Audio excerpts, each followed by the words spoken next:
Everyone, I'm Sharon, and yes, I'm the blogger behind I Restore Stuff. So my blog is over, you'll find lots of tips and tutorials and things like that at my actual blog website, which is i-restorestuff.com. And I'm here today to do a live. Now, if you've joined my group, that's the other thing. We have a Facebook group as well called I Restore Stuff, You Can Too. And so in that group, I conducted a poll and I said, what would you like to see alive of the most? And so that poll went, and there was about 5 ideas, posted them up there. And the winner of that poll won 5 samples of the milk paint or fusion paint, whatever their choice was. So Michelle Conahan was the winner of that. Congratulations, Michelle. And her idea for a live was to do a table that was a stained wood top with a light coloured stencil on it and, say, white painted legs. So I didn't have the exact coffee table that was similar to what Michelle was wanting in mind, but the principles are all going to be the same. So I have got myself here an IKEA little bedside table that I thought we could do the same. So part of it I've painted earlier to just for ease of doing the live, and you know, it's watching paint dry is not the most fun thing. So it's just a simple, and I don't even know the name of it, but I just got it from IKEA. Build it yourself, like it's so easy, 2 shelves and 2 sides. So we're going to stain the top and pop a nice stencil on there. The first thing though that we're going to have to do is plug up these little holes here. Now you could just paint over them, but because they're little Allen key holes, I thought we'd just get a bit of spack filler and fill those up. So if you've just joined me, I'm Sharon and I blog over at I Restore Stuff, and this is my page. Welcome to my page. So good to have you here. And if you've just joined me from How to Paint Like a Pro group because you saw my live over there about half an hour ago, welcome to you too. Really good to have you. And guys, if you haven't joined How to Paint Like a Pro Facebook group, it is full of so many different professionals, ideas and tips for painting furniture. You will be surprised at the number of things that you will learn over there. So I encourage you to join that group as well if you're into Facebook groups at the moment. It seems like Facebook's having a good go at groups and they are really popular. So I'm just using some Selleys spack filler. You can use wood filler if you want to, but this is what I had on hand. So what we're going to do is just to use your spack filler, here's another little handy tip. You just want to put it on, but you leave it a little bit raised over the top so that it gives room for sanding back to a flat level finish. So that's pretty easy to do. So we've just got 6 holes to fill up here, and look how quick that was. Rather than just leave them there looking tacky on your beautiful bedside table, we're going to fill those up. Now the instructions will tell you how long it takes to dry, so just follow the instructions. It says 30 minutes, oh no, yeah, 30 minutes till it's set. Probably, you know, with all things it just depends on humidity and that kind of thing. I have also today my lovely daughter helping me. I've got 2 daughters helping me actually. One's doing some switching on the video because my husband's actually a video producer guy, so he has his own business. So he offered to help me with some of my lives, which is amazing. And my daughter Tori is here to help answer any comments and questions that you might have during the live. So if you're there and you have, wave to Tori, send her some hearts, okay? So send her some hearts. Do we have anybody out there watching yet, Tori? Is there anyone? Tell me where you're coming in from. No people commenting. No people commenting. We've got a few on there though. Lots of likes. Lots of likes. Thank you guys for the likes and the love. So we've spack filled that front bit there, and that will dry. Put my little spack filler aside. And here's the side that I prepared earlier. We've spack filled here, so this side is actually dry. So what I'm going to do is just sand that back to a flat finish. And I'm using my awesome Sandy Hands gloves. Big shout out to Jenny Regling from Sandy Hands who invented this product, and it's available on my website, i-restorestuff.com. Tori, have you posted that in the comments? Yeah. My website, so that's on the top comment there. You can pin that comment to the top so people can see. And also, guys, if you're loving the live today and you want to show your friends how to do this same thing, or you want to share it, with a group. You can actually share it to yourself, I think. You could even share it to yourself in a message. Hit the little share button and it'll go and come back straight to where we are left off on the live. So we're going to sand this. Now, sandy hands are an awesome, fun product. And as you can see, the little Velcro, the sanding grits come in different sizes. So you can tear this one off, and I think this is a 320, so it's only a fairly fine grit. They tear off and you can replace your grits anytime. So the one that I'm using is a tradesperson's glove. So they're a bit sturdier and hardier, but they do come. Let me just grab one.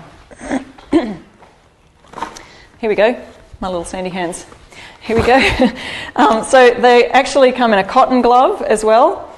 So ladies and men's sizes, left and right hands, right-handed, all sorts of different grits you can buy them in, but you can check that all out. Just search sandy hands on my website and be able to find it.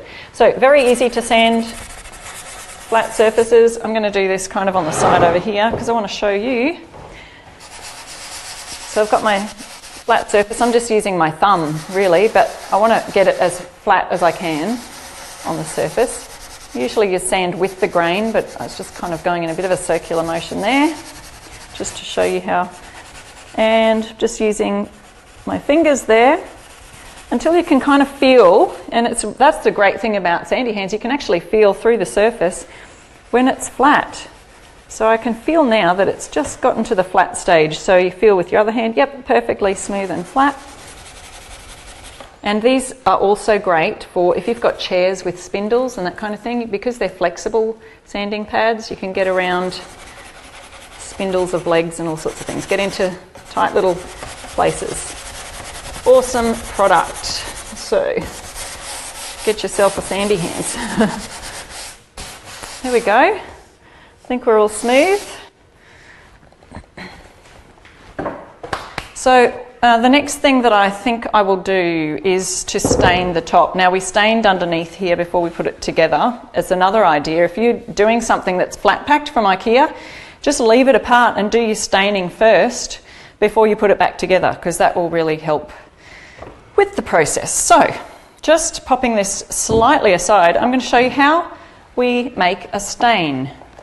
So to do that, I've already got a little bit that I mixed up yesterday when we were doing the underneath here. Because I want to sort of try and get that uniform look, I should have made a note of how much paint to water ratio that I had put in there. But I didn't, so we're just going to be winging it today. I'm going to use just a natural bristle brush, but what I want to do first, because I've already painted these bits here, I'm just going to tape those up with a little bit of painter's tape, because I don't want to get stain on my nice white paint that I've already just painted on there. So have we got any comments or questions for Tori to read to me? Let us know in the comment section if you have any questions. I'm about to show you how to make a stain. Are we going there, Tori? Whoops. There we go, painting off those, taping them off, sorry, those edges. All right, now that we've got that ready, I've got my stain here. I'm not sure that there's quite going to be enough. I'm a little bit worried because that was the stuff that we used for under here yesterday. But to show you how we made a stain, here we go. All I did, drizzled a little bit of, this is Fusion Mineral Paint in the colour Chocolate. I've also made stains using milk paint. So with milk paint, it comes in a powdered form. You'd use 1 part powder to 3 parts water. So because we're just using a little bit of Fusion Mineral Paint, you can use any water-based paint to create a stain. Just a few drops more of the paint I think that I'll need to do this project.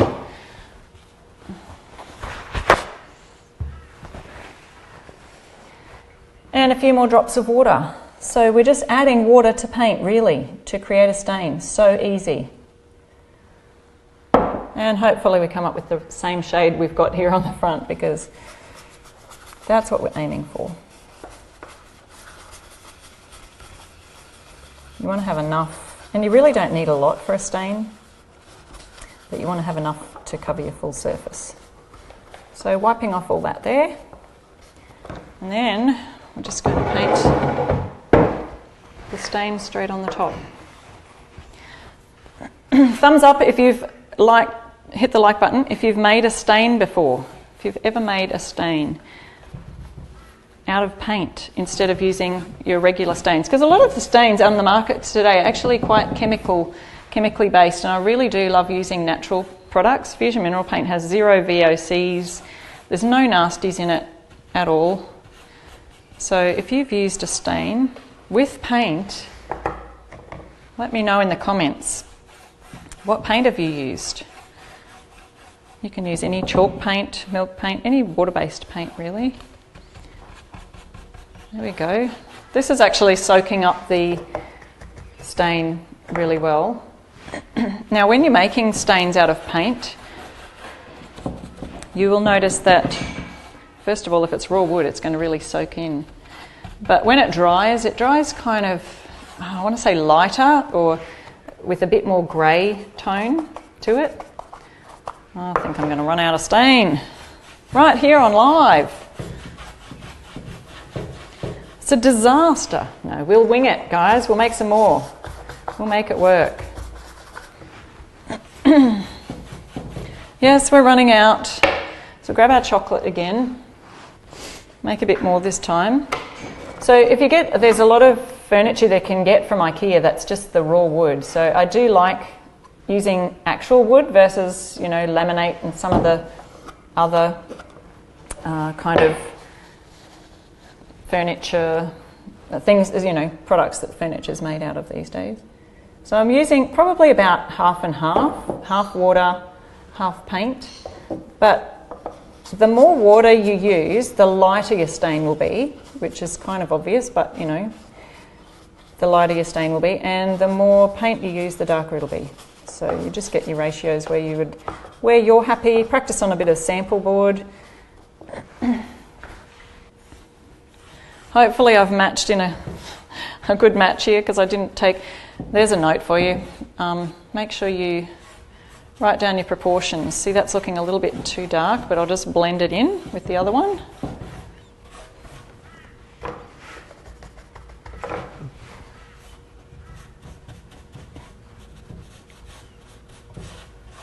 Okay guys, how are we going? You got any comments or questions about making or creating a stain? Please let us know in the comments, and my trusty helper Tori is looking for you to have a read. If you're tuning in from overseas, if you're not in Australia, or even if you are, let me know where you're from in the comments.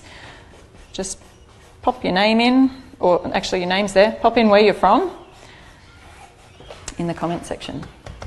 There's people from Dubbo, Michigan. Hey Moreton Dubbo, Bay, Aussie. Michigan, and where? and Moreton Bay. Moreton Bay. Yeah, we've got some Aussies here. That's awesome. All right, so now there, look how easy that was to create a stain on the top. I'm just going to quickly go over the sides here because I'm noticing there's just a slight difference in colour from the stain that I did underneath yesterday, which the underneath you're probably not going to see as much.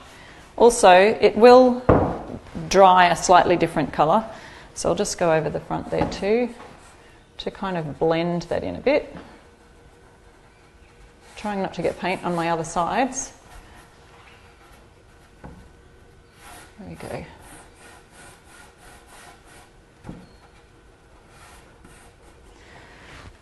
Okay, so we've done our stained top.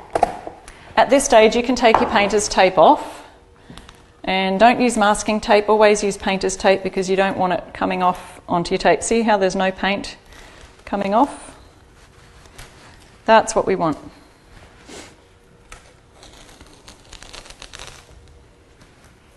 Looks like I've got a tiny bit of stain on the edge there that I didn't tape down far enough. That's, oh look at that, it's wiping off nicely. A little bit of stain I got right at the bottom because, yep, and on this side. All right, so while that's drying, shouldn't take too long, we're going to paint, well this is my spack filler. If you've just joined me, I spack filled in the IKEA Allen key holes, and so this is the side that I've sanded off, ready to paint. Now today, I'm going to be using a gorgeous fusion colour called Champlain. It's one of the whites in the range, and there are a number of different white colours, ranging from brightest white, which would be picket fence, a lovely bright white,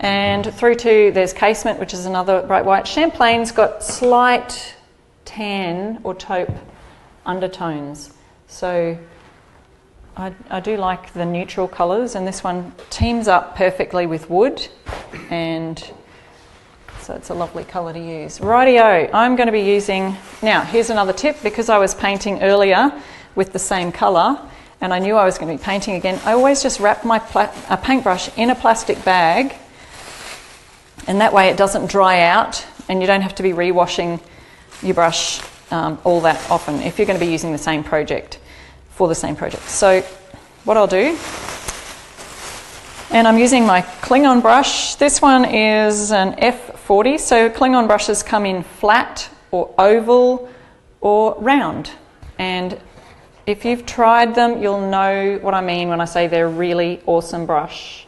Tori, did you have some comments there? Yeah. Yep. Can you do wash with water if too dark on the wood? Ooh, you probably could do a little wash, but it'd have to be when the paint's actually literally just been put on, because the paint will soak and the stain is going to soak into the wood. That's a good question. Because the stain's going to soak into the wood, if you add water straight away, then you might get a little bit lighter, be able to rinse some of that off and wipe it off. That's the other thing you can do. If you paint it on and you think, well, that's looking a bit too dark, wipe it off straight away with a rag. I'll show you, I think that even if I wiped that now, I'm going to get a little bit of the brown paint stain that I've used coming off. So that's actually not a bad idea if you want it a little bit lighter, but I'd say you kind of got to get your... it's easier to make it darker rather than make it lighter. And there's also so many other things you can do, like a whitewash. Imagine over the top of that then getting your white paint and making a whitewash by mixing that with water and adding that on top. Yep, was there another question? I'm just going to start painting the side here. What colours are the two cabinets in the background? Okay, so these ones in the background, we've got the blue one here. That colour is Champness. So that's a fusion mineral paint colour. And fusion is like a really great coverage, and so that one I did with, I actually thought the coverage was really good with just one coat of paint, but I added two because there's, you know, some areas you'll find that just need that little bit more coverage. This cabinet here has all my milk paint in it, my milk paint product to sell, and this one's with this one's Farmhouse White, and on the inside, I'll just pop that open for you.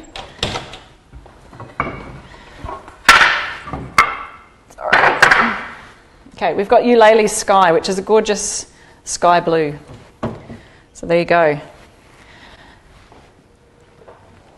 Yeah, so you can get those products on my website, which is pasted at the top of the page. And we ship Australia-wide, but if you're not from Australia and you're wanting some fusion mineral paint, go to fusionmineralpaint.com and they list all of your closest retailers right there and others that might sell online in the country that you are in. And if there's not a fusion retailer in your country, just ask the fusion people on their website, make an inquiry about that. So you can see this colour, Champlain, is a white. And if this was painted on a dark wood, I'd say you'd be seeing some of that dark wood showing through. It would obviously make the paint, the top coat of paint, a little bit darker. But the more, then you would just add a bit more of the colour that you're wanting for the top. Another great product that Fusion does have is called concealer. Oops, did you see that puff of, there's a puff of sanding. I forgot to wipe this off when I sanded just before. You can see those little marks slightly in there, but I'm not too worried. Because this was such raw timber, it's actually soaking right into it. So we did do 2 coats of this Champlain on the rest of the table. So I was telling you about the concealer. So this concealer product is Fusion Mineral Paint loves to recycle and, be environmentally conscious. So they actually have, just let me see if I've got to do the front bit on that. No? Sides, here we go. So Fusion Mineral Paint uses all of their waste pigments from all their beautiful colours, and they create what they call a concealer, which is just an off-white colour that you can use as a base when you're going from something dark to something light. So if you're painting a white colour and this was all dark, you'd use your concealer first, which is half the price of a regular pot of colour. So what you're doing is you're saving on your good colours by using the concealer as a bit of an undercoat. So it's a great tip for you there. It's not an actual stain blocker, but it will conceal dark wood and make it a bit less waste of your good paint when you're going to a lighter colour. Is there any more questions there, Tori? Where's my sanding glove gone? No, okay. But lots of people are saying hi. Oh, thanks for saying hi. Who have we got? Tracy says hi. Auntie Paula says hi. Hi, Tracy. Hi, Auntie Paula. That's my sister-in-law. Paula is tuning in from North Carolina. And Marty says hi. Your brother. He's doing the camera for me. He's doing a great job too. Thank you, honey. You're awesome. All right, so we've painted our side. I do have to still paint the other side, but this spack filler, remember, we've got that drying so that we could do it all here on the live. Just going to pop my brush, remember, in a plastic bag so that it doesn't dry out between coats. So if I was not doing a Facebook Live right now, I would have painted everything, and done the sanding and all of that at the same time. So we're going to show you a lovely look. Now this is still a little bit wet because it's not a great drying day today. It's winter in Australia, and but what I'm going to do is show you how to stencil. Now, and one of the great things these days are these gorgeous tile stencils, also the mandala stencils. I know we'll get lots of hearts for that. Mandala stencils are a thing right now, and I don't have one to show you, but I do have this tile stencil, which I love also, and it creates a great look, say on a wall or even a floor, and these are available at some of the Fusion merchants, retailers. I'm just going to place that right in the centre of our gorgeous table here. And I'll give you some pro stenciling tips. Now, if you want to go back and watch the live later, you'll be able to catch everything that we've done so far.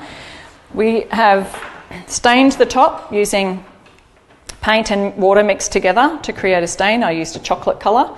We've painted the sides with champagne to get a white colour, and now we're going to have a lovely stencil on top that's going to stand out. Can you imagine a mandala stencil on here?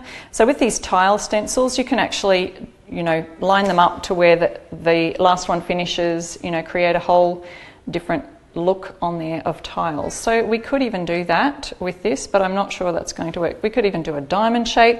It kind of goes off the edge a little bit for a diamond shape. So I think I'm just going to do that straight on. Unless you've got some great ideas that you can share in the comments right now. We could do lots of things. It could just look really special. But what we're going to do is line it up with the centre.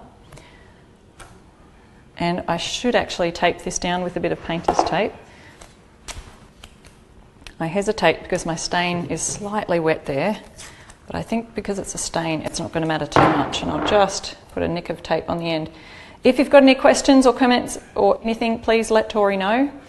Like and share the video wherever you like to show others how they can achieve this same look. All right, I'm going to use my Klingon brush. Now I've got to make sure that's quite flicked out. All the water's out of it. You can still hear that there's water coming out of it. You want your damp to be a little bit, you want your brush to be a little bit damp. I'm using, this one's a Klingon R14 for round, so it's got round bristles at the end. And I do love these Klingon brushes. You can find them on my website as well, pinned to the top of this post, i-restorestuff.com. Go to the search bar, type in Klingon brushes, and you'll find these there. Super, super good brush to use. And what you need to do is get yourself one of these little containers which have holes in the lid. You can make your own, seriously, with a I don't know, a plastic yogurt bucket or something. But what you want to do is just fill it to enough water where the water just touches the top of the bristles but not at the top of the ferrule. So you pop it in the lid. I will show you. Here's a good way to look after your brushes. So once you've first of all washed it out in water, put your brush through the lid here and just dip it. I won't dip it right now because I'm trying to dry it out. But you dip it into the water and just hang it there, and overnight the paint literally falls out of the tips of the bristles and pools to the bottom and settles down on the bottom. It's pretty much self-cleaning. So you do that 2 times, one or two times, and it's perfectly clean. Yes, Tori, there's a question or a comment. Can you paint milk paint and mineral paint over the top of ordinary acrylic paint from Bunnings? Over the top of. Because I don't know what kind of acrylic paint from Bunnings, Bunnings is an Australian warehouse if you're tuning in from somewhere else, sometimes those acrylic paints might have chemicals in it that might resist, especially if they're oil-based, you definitely couldn't. It'd have to be a water-based paint, but what I would do if you wanted to paint milk paint or chalk paint or fusion mineral paint over the top of another acrylic paint that you've already used, I would use a bit of sanding. Use your sandy hand sanding glove, give it a light sand all over, because what you want to do is create a rough surface for the paint to stick onto. So if you're wanting to paint over another type of paint that's water-based, it depends also how long it's had to cure. So if that's old paint and it's been on there for a long time, yeah, just scuff it up with a bit of sanding and go ahead and paint right over it. There should be no problem. Right, to do our stencil, I've said I'm going to be using this colour, the same colour that we did here, so it'll tone in nicely with the top. So to do dry brushing, I'm just actually going to use what we've got on the lid here. And if you heard me before, if you've just tuned in, I'll let you know, I was over on the How to Paint Like a Pro group, Facebook group this morning. And on that group you'll find so many different experts in the area of painting furniture.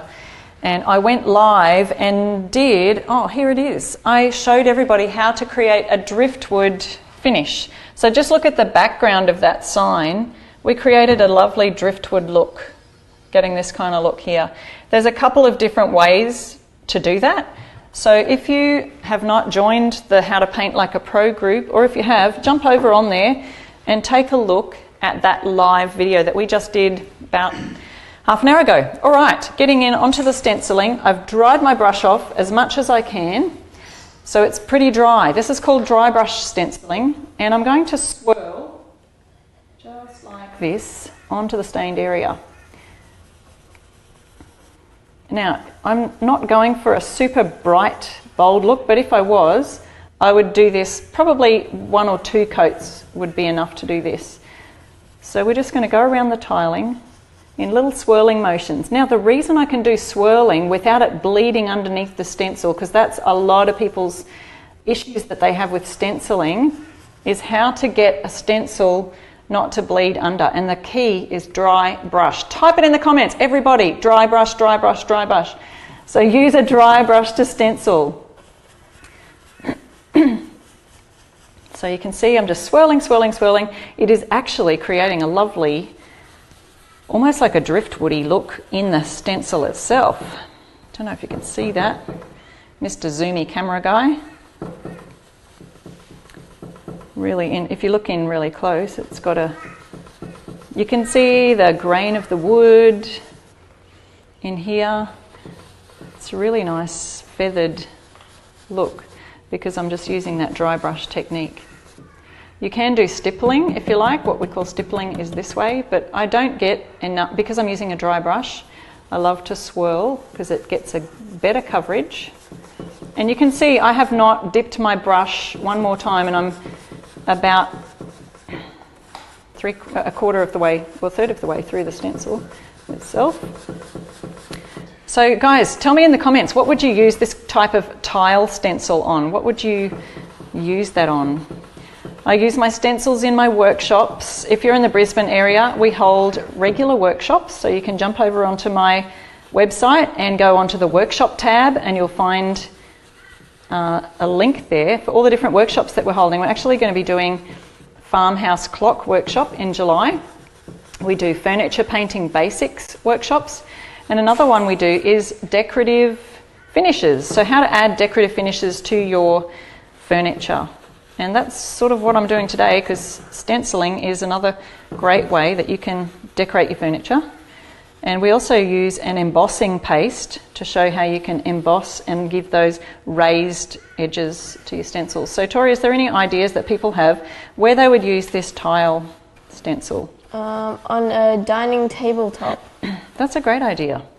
I wonder, would you do the whole dining table with tiled everywhere, or just a feature in the centre? I can imagine that would look nice. So yeah, in the comments, write your ideas for where you would use this kind of a tiled stencil. I know people have done these on their floors, concrete floors, things like that. There's also side tables and cushion covers. Oh yeah, side tables like I'm doing now, and cushion covers, great idea. You can actually use fusion mineral paint on fabric. If you look on my post again, I've used it on a number of things. I used the metallic because there's a gorgeous metallic range of paints. I used a gold metallic to create a stencil on a t-shirt, and that is still going strong. Washed it several times. What I do suggest if you're stenciling on fabric is with a hot iron, no steam, lay a cloth like a tea towel or something over the top of your print and iron that to kind of set the paint in. See, I've just been using this, and we're doing a really soft stencil today, remember? So I've been using the whole time that one bit of brush. So you can see it's going a long way. A little bit goes a long way. Just swirling, swirling. And if you're going for an even more solid looking stencil, you could actually, dip it again, do some dry brush it again. Sorry about all the banging. My table underneath that it's on is a little bit wobbly. Yeah, you could just go over it again. The other thing you can do with stenciling is create, and I've got a great tutorial on my website again. In the tutorial section, there's a tab at the top, or you can just go to the search bar and type in stenciling, and you'll find a great tutorial there on how to do shadow stenciling and that kind of thing. So, all right, so we are pretty much finished doing that look. Ready for the reveal. I'm just going to make sure I don't have paint on my fingers. Lifting up the stencil, and there you go. So like I said, it's just a really subtle, soft stenciled look there. And when that paint fully dries, we'll be able to go over that with some light wax, or we can use Fusion's Tough Coat Sealer to seal that all in, especially if you're using it for a tabletop and a side table. Just be careful what you're putting on there.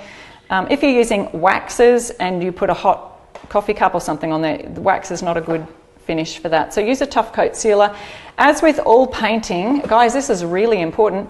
You have to have a really good curing time. So curing is when the paint totally hardens. So the moisture is evaporating from the paint. To do that, you really have to be patient and wait 21 to 30 days for your paint job to cure before you start putting heavy things on top, especially if you've got the thicker layers of paint you've got, the longer you have to let it cure. So there you go. I'll just show you the good side because we still have to finish off this side. But I hope you are happy with that live today. Michelle, who won the prize for doing that. Thank you guys so much for watching. And if there's any more questions, pop them in the comments and I will get back to you as soon as the live finishes. We'll have a little chat. If there's any more questions, just put them in the comments there. Share, like, and thank you so much for joining me. Sharon from I Restore Stuff, signing off. Bye.